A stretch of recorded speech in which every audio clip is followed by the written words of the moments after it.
with Ro Khanna. Khanna. He represents California's 17th congressional district, located in the heart of Silicon Valley. He is serving his third term. Representative Khanna is, of course, a Democrat. And for that, we're extremely grateful because it's fun to have on people from the other party and actually talk through the issues. Representative Khanna, thanks so much for joining the show.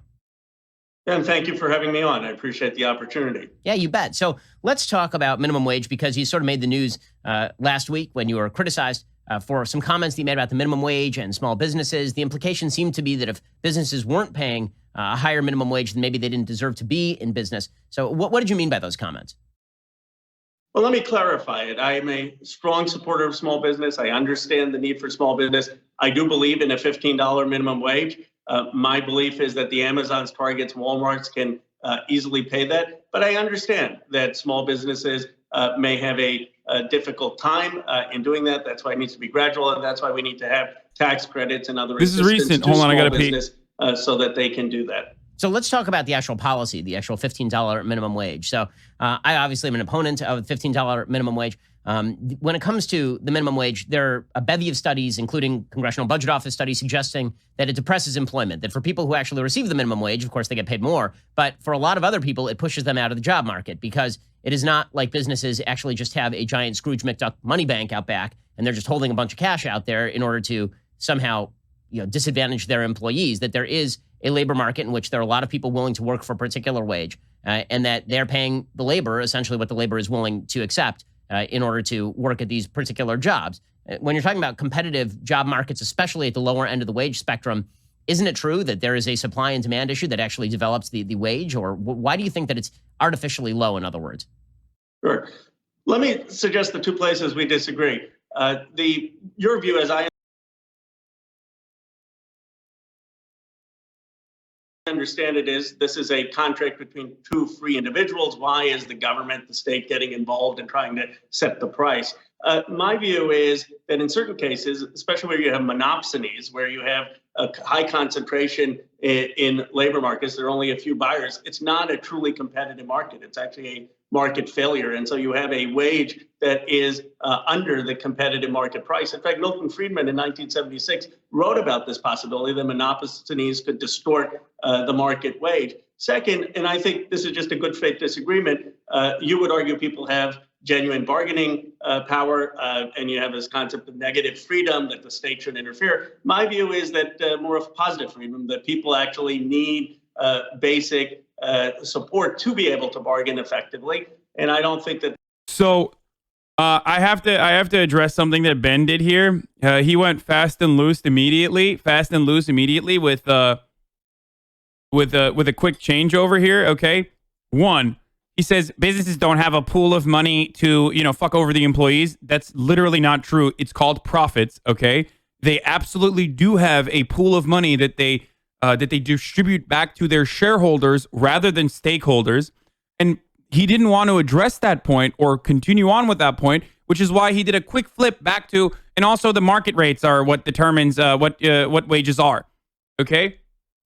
Like, it's literally not true. When legislation happens, or when a minimum wage increase occurs, or when, let's say, America tomorrow had strong labor unions and there was a collective bargaining agreement that could be stricken, which could be struck with the appropriate business or whatever the fuck, right? Like, if that were to occur, then you would reconfigure your profit margin. That's it. That's literally what you are supposed to do. But Ben Shapiro, on the other hand, does not want to talk about that, so he immediately goes back to the free market, and that's how the wages are determined. Okay, well, that's precisely why the counterpoint to that, not only is the first point that he made completely a falsehood, you just literally have to reconfigure your business strategy. We can have a conversation around like whether that is impossible to do so or not, but he could be talking about small businesses that are operating on 2 to 5%. Wait, hold on. That's not even true. We're not even talking about that. He said big corporations do not have a gigantic, vast sums of money. So he's literally defending corporations. Isn't it true that there is when you're talking about competitive labor is willing to accept a particular wage, and that there and they're because who actually receive the minimum wage, of course, they get paid more. But for a lot of other people, it pushes them out of the job market because it is not like businesses actually just have a giant Scrooge McDuck money bank out back and they're just holding a bunch of cash out there in order to somehow disadvantage their employees. That there is a labor market in which there are a lot of people willing to notice how he went from businesses don't have like gigantic piles of cash that they're just like holding away from their employees. And then he turned around and started talking about the wage prices being determined by the labor market itself in a free market economy. First of all, wrong. They do still have a sum of profits that they could be redistributing back to the workers themselves because they are creating and generating that value and generating that value on capital that existed within the business and not getting paid a percentage of it. Okay. And two, he follows that up by saying there are people willing to work for a particular wage. And that they're paying. Okay, what the fuck does that, how does that matter? What you were talking about originally was that businesses don't have a sum. Businesses can't afford to pay a $15 minimum wage. It's not like they're like, as though businesses actually again, magnanimously decide to pay their workers more when profits increase. That doesn't happen. The labor, essentially what the labor is willing to accept in order to work at these particular jobs. When you're talking about competitive job markets, especially at the lower end of the wage spectrum, isn't it true that there is a supply and demand issue that actually develops the wage? Or why do you think that it's artificially low, in other words? Sure. Let me suggest the two places we disagree. Would you ever debate Ben Shapiro? Yes. And also, if you think I'm doing a better job than Ro Khanna or something in this circumstance, is because I am able to stop the video, pause on an argument, and talk about it for 15 minutes and clarify my position for those of you who don't understand what I was trying to say. And that's very different than having a fucking face-to-face conversation. Like, it's just not. Your view, as I understand it, is this is a contract between two free individuals. Why is the government, the state, getting involved in trying to set the price? My view is that in certain cases, especially where you have monopsonies, where you have a high concentration in labor markets, there are only a few buyers. It's not a truly competitive market. It's actually a market failure. And so you have a wage that is under the competitive market price. In fact, Milton Friedman in 1976 wrote about this possibility that monopsonies could distort the market wage. Second, and I think this is just a good faith disagreement, you would argue people have genuine bargaining power, and you have this concept of negative freedom, that the state shouldn't interfere. My view is that more of positive freedom, that people actually need basic support to be able to bargain effectively. And I don't think that there's true equal bargaining power often. So there are a couple of issues that I see in some of the stuff that you're saying here, just on the specific level. Obviously, the vast majority of employees at places like Amazon are actually not making the minimum wage. The fact is that the minimum wage is. Well, a good question there is, what happened? Was it because Amazon's profit margins increased? Well, profit margins increasing have nothing to do with fucking the wages increasing, because that goes against like the free market argument that he was launching originally. Because if you increase wages, that means that your profit margins are going to decrease for the shareholders. It's just how it works. Sorry, that's literally how it fucking works. But Amazon did not increase their wages out of nowhere. Okay, the reason why Amazon increased their wages is because they were forced to increase their wages. Is only being made by something like 2.3% of all wage earners in the United States. About 50% of those wage earners are under the age of 25. And when you artificially boost the minimum wage, what you actually end up doing is making it harder for people who actually need the minimum wage jobs to get those jobs, because you have artificially created a base in the labor market from which employers are going to draw. So in other words, a $15 wage is the kind of wage that you pay to somebody who graduated from college. It's not typically the kind of wage that you pay for somebody who graduated from high school. So the thing I find to be really distasteful about conservatives arguing about this shit is whenever they say like, well, minimum wage is supposed to be a high school job, right? Or it's too high now. Like $15 is too high. It's like, dog, the fucking minimum wage jobs are not just supplementary income for high school students, okay? And even if it was supplementary income for high school students, it should at least factor in how much value that they're generating and they certainly are generating $15 an hour worth of fucking value. Like, come on. Come the fuck on, dude. Anyone who has ever worked a single fucking hour flipping a burger recognizes that the amount of labor that they're putting in far outweighs the amount of fucking value that they're adding on to McDonald's, far outweighs the amount of money McDonald's is making in that singular fucking hour. Like, come on. And the reality is, if it wasn't the case, then McDonald's would not pay them whatever the fuck they're paying them currently. Okay, if you're getting $7.25 an hour working at Mickey D's in motherfucking Alabama, okay, you are putting in significantly more value. You're bringing in significantly more value to McDonald's than the $7. You are. If that wasn't the case, McDonald's would not pay you. They would literally look for a different way to go about it. Okay, they would try to automate that part of the process. An argument that conservatives also recognize because they use it as a counterpoint all the time. If minimum wage is increased, then it's not going to be profitable for corporations to hire people and therefore switch it out to automated robots. Okay. Then you have to find an alternative solution to that then. If you are going to engage in self-checkout or, burger flipping automated robots. And they are doing that already. They're slowly phasing out all of these parts of the each individual sector is subject to automation. And you see this historically with the minimum wage. When the federal minimum wage was increased, then people who went to high school had a much higher employment rate before, and then the minimum wage was increased, and then the unemployment rate among high school educated rose dramatically. It is not racially equal that way. Actually, minimum wage increases have disproportionately hit black and brown people without college degrees, particularly. So why is raising the minimum wage overall a good idea? Well, but you're right. Right now, maybe it's 2.3%. I take your word for the study, but that's at $7.25. And there are 30 million or so of Americans who make between $7.25 and $15. Now, I think the studies go both ways. Some people have argued, and there's studies showing that it increases productivity, it makes workers happier, it actually increases a business's profitability. I agree, there's studies showing that that may not be the case. One interesting study I saw is that what it really forces businesses to do is require high school as a credential. And this, a fair point would be saying that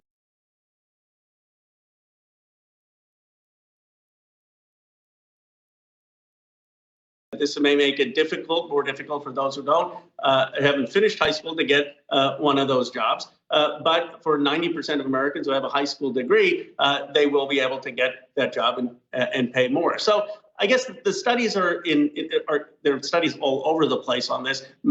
Here's what I don't understand. Okay, I got to run his argument back. I'm sorry, guys. Artificially boost the minimum wage. What you actually end up doing is making it harder for people who actually need the minimum wage jobs to get those jobs because you have artificially created a base in the labor market from which employers are going to draw. So in other words... So what is happening here is, again, the argument is like you're increasing the minimum wage to $15 an hour, which somehow still creates a fucking emptiness where there are jobs that are less than $15 an hour, and you're going to push people away to those jobs, or people that would take other jobs for $15 an hour are going to go flip burgers. Like, yeah, dude, I went to college to become an accountant, but I realized that my entry level accountant job is going to pay me $15 an hour, and so is fucking flipping burgers and standing on my 2 goddamn feet for 7 hours on end and get absolutely berated by dumb fucks who are drunk. That's also going to pay me $15 an hour. So instead of going to my accountant job, I'm going to go flip burgers instead. No, motherfucker. No one is going to do that. Okay. Like, oh, well, McDonald's is now going to hire people with CPAs, like with certifications instead of like people who don't have that kind of certification. Like, okay, where are those people going to go? Why are people automatically going to fucking work at McDonald's? Are there other jobs that are paying less than the federal minimum wage all of a sudden, magically? Like, there are so many questions that I have whenever people talk about this sort of thing, right? Like, whenever people talk about increasing the minimum wage, they make it seem as though there are like other jobs in the market that are going to be lower than minimum wage. You know what I mean? And people are going to work on that. Shit, take us on. You're going to skip college and now take on that debt. That's fine. There is an alternative to that. Also, coming from Ben Shapiro, this is really fucking cute. How many goddamn YouTube videos has he created about how college is actually not a necessity and you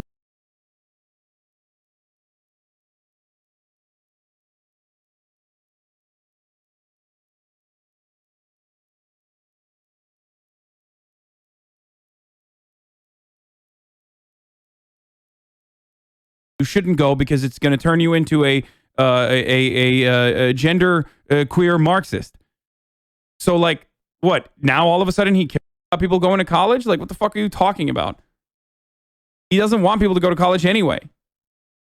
Why is this now all of a sudden an argument? And if more competitive at the international level for the United States of America, then, which I agree, by the way, that's a talking point that I would agree with, that, access to college education, affordable college education, or free college education is a necessity, that the government should provide that as a basic amenity, as most other fucking comparable OECD nations do, then do something about that separately and individually by making college fucking free. Himbo Baggin, thank you for the 5 tier 1 gift subs. A $15 wage is the kind of wage that you pay to somebody who graduated from college. It's not typically the kind of wage that you pay for somebody who graduated from high school. And do you seriously, those two jobs should make the same? No. What will end up happening is if a burger flipper, okay, guys, there are two competing forces in this argument. You have the employers and you have the employees. You have the labor force and you have the owners of the labor force, okay? Increasing the $15 minimum wage automatically allows the labor force to have an upper hand, a marginal upper hand in bargaining power, so that the employers, who also need to be fucking competitive in the wages that they offer, will have to turn around and increase the wages for the other jobs that are in existence. Because now the worker could fucking say, well, okay, I went and got $100,000 in debt, and now I know how to fucking, now I got my certification, I got my Series 7, my Series 66, and you're telling me that I'm going to make the same amount of money as someone who didn't go to college and is now working at McDonald's? Fuck no. Therefore, those people now have to, in order to be competitive, will increase their wages as well. That's why it's the minimum wage and not the fucking maximum wage, okay? But supply side economics is so fucking deeply ingrained in the mind of Americans and like Western capitalists that you literally cannot comprehend a world beyond it where you never think about the other side of the equation. There are two competing factions in this argument, and Ben only argues from the point of view of one side. And you see this historically with the minimum wage. When the federal minimum wage was increased, then people who went to high school had a much higher employment rate before, and then the minimum wage was increased, and then the unemployment rate among high school educated rose dramatically. It is not racially equal that way. Actually, minimum wage increases have disproportionately hit black and brown people without college degrees, particularly. So why is raising the minimum wage overall a good idea? Well, but you're right. Right now, maybe it's 2.3%. I take your word for the study, but that's at $7.25. And there are 30 million or so of Americans who make between $7.25 and $15. Now, I think the studies go both ways. Some people have argued, and there's studies showing that it increases productivity, it makes workers happier, it actually... For the people who constantly talk about inflation, that's why there are fucking checks. That's why there are controls. Like, what is the government there to do? The government should be able to control inflation, okay? Like, I don't understand why people constantly say, like, oh, well, inflation is I agree. There's studies not that preventable. That may not be the case. One interesting study I saw is that what it really forces businesses to do is require high school as a credential. And this a fair point would be saying that this may make it more difficult for those who haven't finished high school to get one of those jobs. But for 90% of Americans who have a high school degree, they will be able to get that job and pay more. So I guess the studies there are studies all over the place on this. My view is that the country would be better off with a higher wage that would help productivity, help the happiness of our employees. I mean, the simple kind of rebuttal to that is if it really improved profitability for businesses to provide higher wages, then they would do it. Meaning you wouldn't need the government to actually step in and force them to do it, being that businesses are profit-driven primarily. It's a fair point. That's if you believe that businesses always are acting in their rational long-term interest. My view is that sometimes businesses are very short-term focused and may not be making the long-term investments. But this...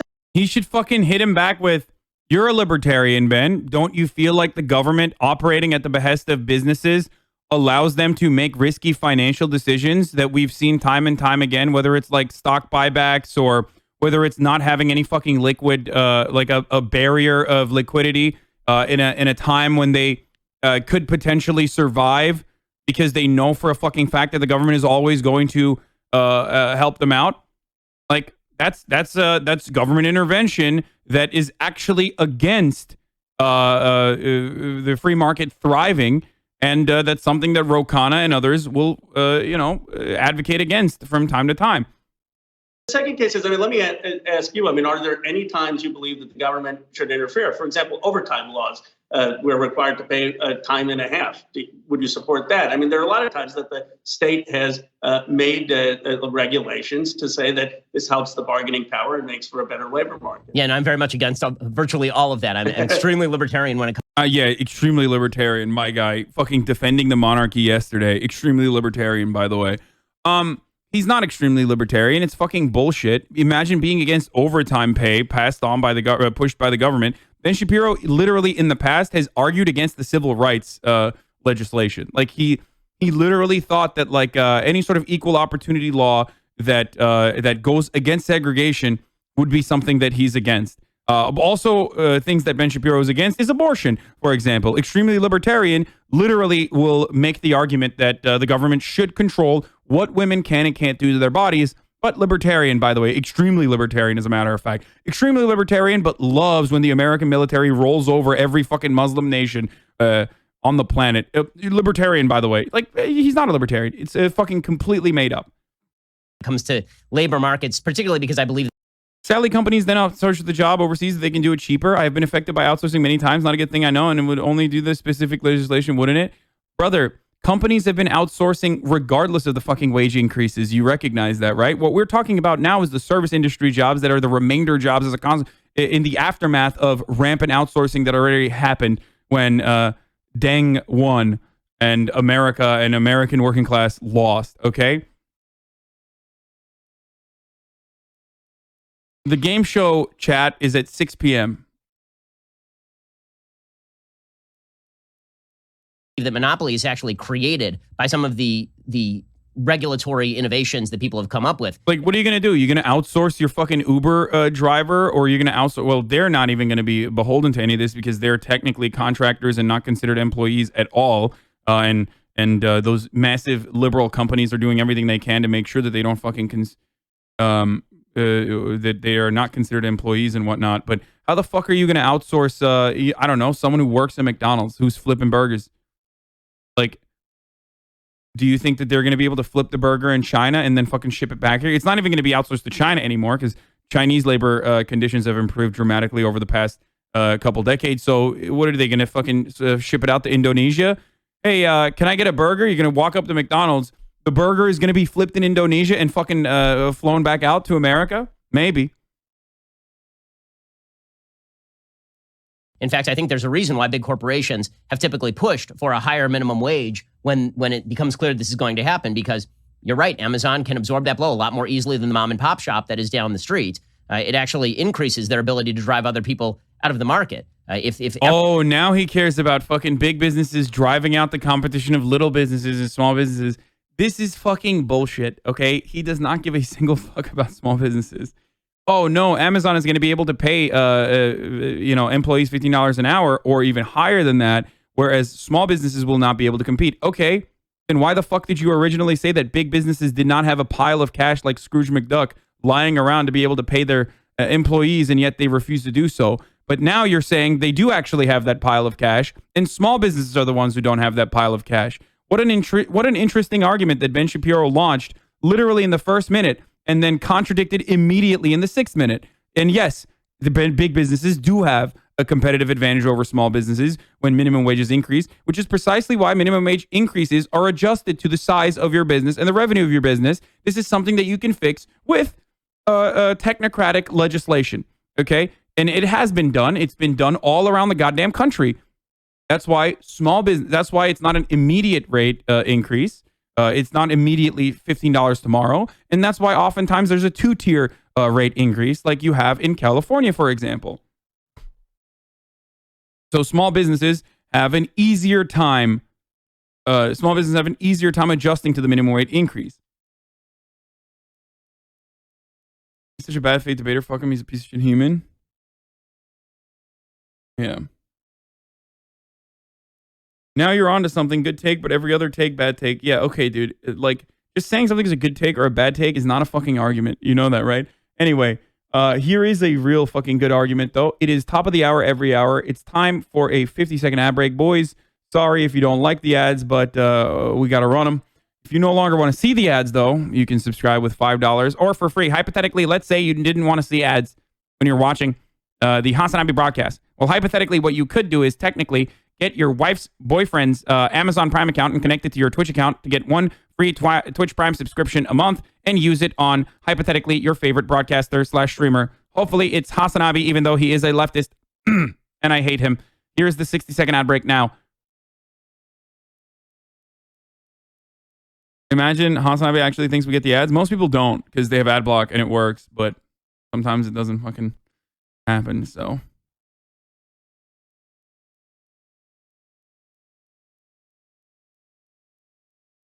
When you sound too sniveling for empathy, so you make up an ideology to bait the audience and pwn the libs? What? I don't know if that's me or Ben you're talking about. Everybody is required to pay a higher wage than Amazon. Why do we care about small business owners? Basically, English for petite bourgeoisie. Why do we care about small business owners? I mean, okay, don't care about small business owners. See how far that takes you in your legislative agenda. Ultimately, you still have to act like you care about small business owners. And I do, to a certain degree, care about small business owners. Not every fucking small business owner is like the piece of shit manager that you had that wants to fuck you over. Some of them are unironically ma and pa's, okay? A lot of them are just like singularly owned or family-owned businesses, so it doesn't really matter. They're not cucked in the same degree by like a minimum wage increase. But there are still, hypothetically, some small businesses that are small mom and pop shops that employ one or two individuals, and you have to fucking care about their safety and security.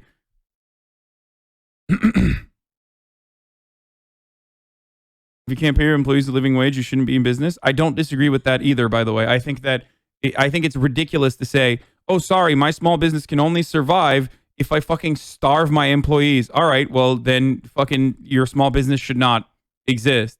Like, you should still get help from the government to ensure that you can actually launch a small business that pays living wages. But this notion that, like, the only reason my small business is surviving is because I employ children and skirt by, you know, the lack of child labor practices, or the only reason why my business can survive is because I fucking enslave my labor force, is not an argument that you can use. Ultimately, these sorts of legislative accomplishments seek to make everyone's lives a little bit better. And the hilarious part about this that most people, again, fail to recognize is when small business owners and the millions of people that work within small businesses or work for minimum wages actually get an increase in their pay, as we have seen time and time again, what happens to the lower percentile when they and the lowest percentile of workers? What happens when they increase their wages or get cash? They fucking spend it, okay?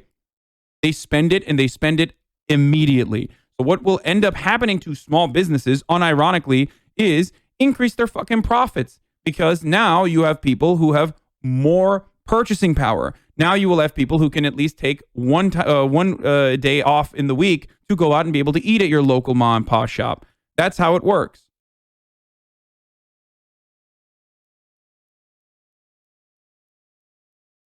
Keep going. Can spread that out over the price of its product. It can spread it out over its 83% market share in like the book market. It can upcharge people on the product in a way that small mom and pop stores cannot. Increase in minimum wage obviously disproportionately affects places that have 3 employees as opposed to places that have 300 employees, of which 30 are actually minimum wage employees. Well, you're right about that, and this is. It's like, this argument is also silly as fuck, because there are examples around the world that you can look to. You make it seem as though like every company is a massive multinational corporation. Every company that operates in places like Norway, Sweden, Denmark, Canada, every single one of them are actually massive chains, and not a single small business actually exists in these countries. Well, that's not the case. So clearly you can still have fucking small businesses in places like Norway. You're right that the impact on certain small businesses is harder, and that we have to take action to help those small businesses. I mean, I acknowledge that point. I will say, though, that in small communities, rural communities, often you have the case that these are highly concentrated markets. And in that case, you have employers having a lot more monopsony power to be able to set the wage in not truly competitive markets. But to the extent that my comments in the past were not sensitive enough in the way I phrased it to the challenges of small business, I acknowledge that challenge. I agree with you that it's going to be much harder for certain. Also, what about the fucking small businesses currently that pay more than the minimum wage? Like, it's so strange. Like Ben and other conservatives, whenever they argue against a minimum wage increase, they are literally making an argument for why the minimum wage should be increased. Because the reality is companies will pay you whatever they can fucking get away with, okay? Whatever they can get away with. So if you have a minimum wage, that's set at $7.25, some people are just going to pay you $7.25 and budget according to the $7.25. That's just how it is. They're like, this is what we can pay them minimum. Like, no one is going to fucking increase their wages for no reason other than the fact that someone is forcing them to. And that's precisely how they operate. And that's how they're going to continue operating. And that's why you need to increase it. Small businesses, and we have to be honest about it. I mean, we can't, I want to engage in an honest conversation. And whenever someone, sorry, I know I keep cutting him off, but whenever someone like Ben Shapiro says, something along the lines of like, oh, well, actually why don't we raise the minimum wage to $100 an hour, which is a argument, what is it, like ad absurdum or something? It's like just exaggerating it to the point where it's unmanageable, right? Then the counter to that should be, okay, well, why don't we do it zero? Why don't we decrease it to $0 an hour and actually have slaves? That would be incredibly that would be poggers, dude. Think about it. That'd be super fucking poggers, okay? That is a great hypothetical. Super poggers. Think about the profit margins for having human trafficking and slavery. I mean, seriously.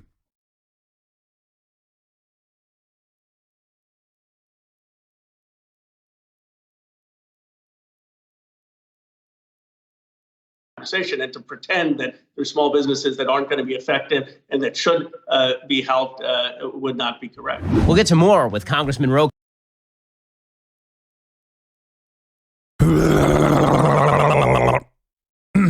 Sorry. Description box below. And the other big problem with a federal minimum wage is that it is federal. I mean, when we were talking about setting one standard minimum wage across an entire country where wages are extremely different. That's the nanny state. I hate it. That's the nanny state. Stop it. Mississippi than they are in California. In California, a $15 minimum wage in a place like your district or a place where I was living until very recently, LA, you get a $15 minimum wage, that buys you like a one-bedroom studio apartment. If you get a $15 minimum wage in Mississippi, that is literally the median wage in Mississippi. Right? There are states where there are wildly disparate numbers as far as what wages are. Dude, imagine being able to get a fucking one-bedroom apartment in California. What part of Bakersfield, motherfucker? What are you talking about? Also, how is that a good argument? Like, how is that a good argument to be like, well, you know, places like California need a higher wage than the $15 minimum wage? Hey, newsflash, congratulations, you literally played yourself, okay? That means that the minimum wage should be even higher in a place like California. And guess what? When the federal minimum wage is $15 an hour, that allows workers and organizers and activists in a state like California to increase the minimum wage there even higher than the fucking $15 minimum wage, which is currently at like 14 and 13, depending on whether you're a small business or a big business. So pretty cool for Ben Shapiro to literally admit that $15 minimum wage in a hypothetical could potentially get you a fucking one-bedroom apartment, which is not even true. Are actually worth it in particular states. But in the other side of it, it's like, what? Because the conditions are horrible in fucking Mississippi, then they don't deserve more? Like, it's crazy. Why in the world would the federal government set a federal minimum wage that is so high that it is actually at or close to, I believe the median wage in Mississippi right now is $14.23 an hour. Why would they set a median wage, a minimum wage that is above the median wage in a place like Mississippi? I wonder why. When a minimum wage in California, $15 an hour, basically buys you a candy bar. Well, again, this is the debate about the floor. I agree with you. In my district, $15 isn't enough. And the question is, should there be regional variance? Yes. And then the question becomes, what is the floor? I mean, we have a federalist system, so there's a real easy solution here, right? I mean, we actually have like cities and states, and they could do this sort of thing. Right, but the question is, there should be a national floor. And now I'm saying the floor should be $15. Do you believe there should be any floor? I mean, $7.25, I think, is unreasonable. I mean, for example, Cotton and Romney have said the floor should be $10. I think Holly is saying it should be $15, but for billion corporations, where would you set the floor? I mean, unfortunately, there is a floor, and the floor is zero, and it's going to be felt by 1.4 million people who won't have a job come 2025 if we raise this to $15 minimum wage. I guess my question. Okay, again, that's not 1.4 million people that are going to be out of a job. That's 1.4 million potentially less jobs, while simultaneously lifting 4 million people out of poverty. And that is the very conservative estimate. Do you understand? Also, limiting the floor to $0 an hour is, again, slavery. You are advocating for slavery. It is an idiotic fucking counterpoint. I love that I brought it up as an absurd argument, which Ben Ben personally adopts for no reason. Like, no one even brought that up. He was like, no, like, we should do $0 an hour. The argument there, of course, is that it should be competitive, right? Like, this way it'll be truly competitive. And in many circumstances, assholes like Ben, I don't know if he'll say this in the argument. Oh, he's saying the floor will be people out of a job. Yeah, the 1.4 million people that he's referencing, though, are not actually fucking losing their jobs, okay? It's 1.4 million people, or 1.4 million less jobs, potentially, in the most conservative estimate. That doesn't mean those people are fucking losing their jobs. It literally factors in people that have 2 jobs, for example. I have heard him say $0 an hour, though. Let's see if I misunderstood him or not. Unfortunately, there is a floor, and the floor is zero, and it's going to be felt by 1.4 million people who won't have a job come 2025 if we raise this to $15 minimum. Yeah, because right now with a $7.25 minimum wage, there is no unemployed people. That's not an argument. Like, you can't make the so what's up? So are there no unemployed people right now at the $7.25? Is that what the argument you're making then? If you're saying that people that lose jobs, the 1.4 million jobs that are lost are not recoverable, not replaceable, and those people are making $0 an hour, so you're currently saying that at $7.25 there are millions and millions of people that literally are making $0 an hour. Therefore, the current minimum wage is also failing people. If you were looking at this in good faith, minimum wage. I guess my question is for you: would you support any national federal minimum wage at any standard? No. I mean, I think free labor is able to bargain, and if you can come up with a case where you have an actual monopoly that is violating labor law in its attempts to cram down a wage on a person who's unwilling to accept it, first of all, we have an amendment to the Constitution that prevents involuntary servitude, and second of all, bargaining power. Well, but I think that that's also inappropriate. Why do we even have an amendment that prohibits involuntary servitude? I don't get it. I think slavery should be re-implemented. If people want to sell themselves into slavery, then they should be able to do that. I mean, I don't get it. I don't understand why you would be against that. That's a form of the nanny state taking over, hypothetically, and stopping businesses and people who are free to choose to enslave themselves to not be able to do so. I hate that, which is why, by the way, Rothbard and other libertarians unironically have talked about this and have argued on behalf of this. Like, actual fucking big brain, 5-head libertarians have pontificated endlessly on some of the more important matters, like selling your child. Should parents be able to sell their children in the free market of children? Will that actually improve the lives of children in general? For those of you, for those parents who want to purchase children, I'm not even kidding. Look this shit up if you don't believe me. Or being able to sell your own body into slavery, into indentured servitude. The reality of this, of course, that's often overlooked is the pressure of not being able to survive if you don't have a job. We never talk about that. That's always not considered. And any form of social control, any form of social safety nets that alleviate some of that tension is considered to be negative by people like Ben Shapiro, regardless. Are still a thing. I mean, the fact is that there are wages that people cannot charge because people will not take the jobs for those wages. I mean, that does exist. And by the way, if you're worried about wages being depressed, then there's a case to be made that one of the things we should be worried about is cracking down on businesses that are using illegal immigration in states like California, for example. Yeah, illegal immigration only exists in states like California, and definitely like the chicken factory in fucking Kentucky is not straight up reliant on undocumented labor that they can immediately fucking push out with ICE agents the moment that they demand back pay, or you know, the moment that they demand that they don't get sexually harassed on the fucking on the line when they're working. You know, that sort of thing. That never happens anywhere else. It's just California illegal immigrants.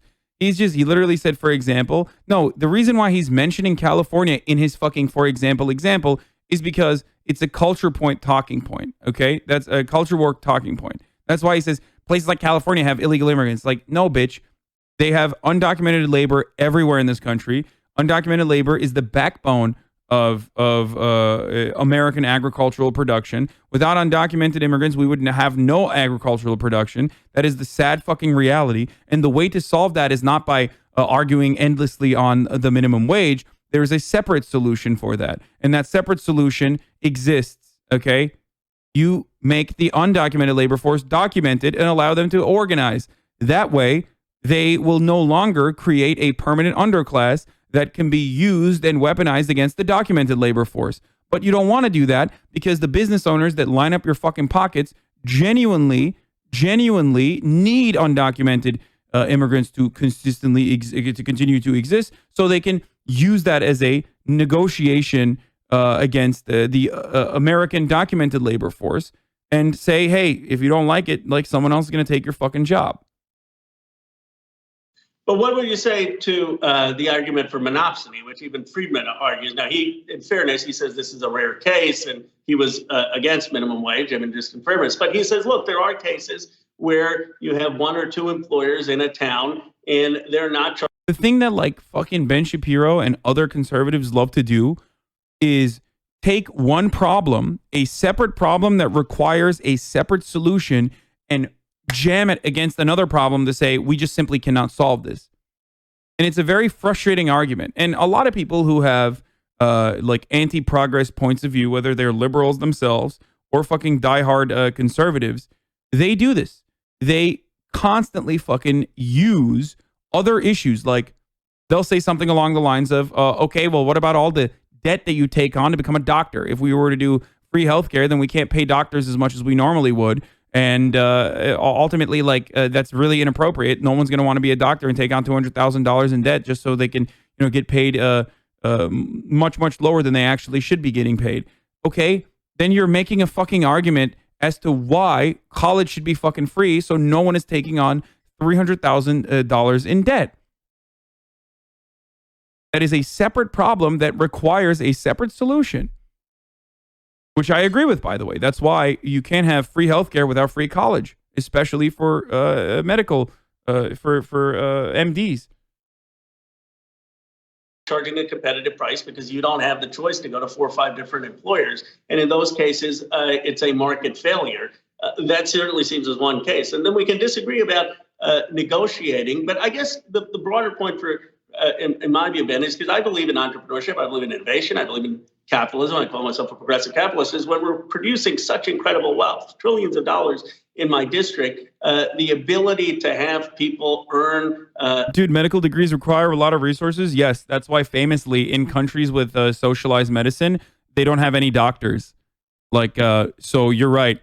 In countries where they have socialized medicine and subsidized college, they just don't have any doctors. Like, they literally, when you go and visit the hospital in the UK, right, where college is way more affordable and they have an NHS system, they simply look at you and go, I don't know what you're doing here, bruv. Why are you at hospital if you require medical care, bruv? What you need to do is get acupuncture, bruv. And you're like, well, I just got shot. I just got shot in the gut. Can you please save me? And they're like, yes, we're going to engage in holistic medicine, bruv, right now. All right. Get together in a circle and start praying, bruv. Like, that's how it works. Just do fucking acupuncture, bruv. a wage that allows them to live a decent life seems to be something that's good. Okay, for maybe everyone. not shot, but like stabbed in the gut because I said the UK. Another super communist thing that they have in the UK is a lack of guns. Really fucked up, honestly, if you ask me.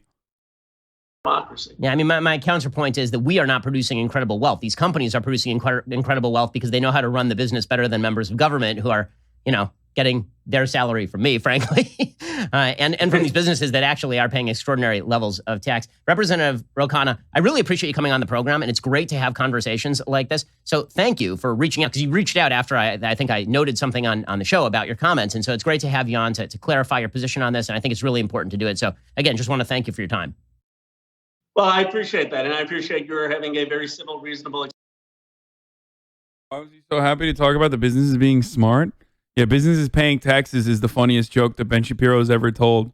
Bro, imagine being a business and paying taxes in America. What are you, stupid? One place we agree upon is you said that I read somewhere that you believe rational debate is what's necessary in our democracy. And I wish we had more exchanges like that. Why do conservatives arguably intelligent as Ben Shapiro use this list of preposterous talking points when the only argument against increasing the minimum wage is business owners raising prices and causing inflation, especially since that argument can't be countered by progressives?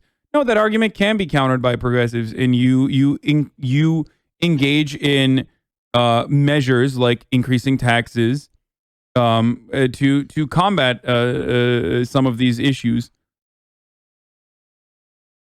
Only small businesses pay taxes. I mean, that's kind of true. Small businesses do pay taxes in comparison to fucking big businesses, which don't.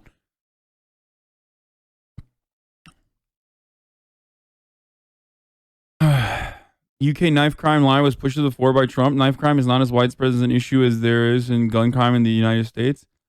I mean, it's still I was just saying that there's knife crime in the UK rather than gun crime. Not to the same degree, but still there are knife crimes in the UK rather than gun crimes.